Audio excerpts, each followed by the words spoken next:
She's talking about confidence. Ako, Tito Boy, confidence ako sa sarili ko na mabuti akong tao. Na I have a good heart.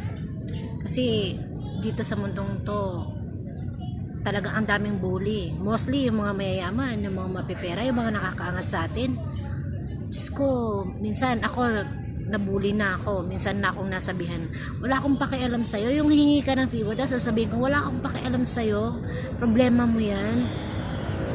Yung mapapahiya ka, yung mababastos ka, tapos ganun pa rin sila, hihingi pa rin sila ng favor sa'yo, tapos ikaw may minimistrate ka nila ng ganun sitwasyon. So parang para sa akin, okay lang, gawin mo yung gusto mo, at least mabuti pa rin akong tao sa mata ng Diyos. Hindi importante ang mata ng tao, kundi sa mata ng Diyos. Ganun, be a confidence, be a good person. Ganun na lang.